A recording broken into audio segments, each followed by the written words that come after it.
သွားဖို့အတွက်မင်းရှိမှဖြစ်တော့မှာမဟုတ်ယုံကြည်ပါဒီစကားလေးကအရေးသိကြည့်လို့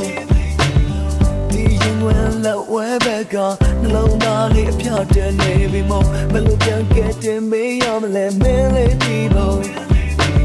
ကဘာပေါ်မှာရှိသမျှလူသားတိုင်းချစ်ကိုရင်ပွင့်ကြတယ်လို့ရွှေရုံလေးပေါ်မင်းနာထောင်ကြည့်တော့ I love you it's here to meet you me and Emma better than the tree oh yes I do take it up your soul cheer the love I love you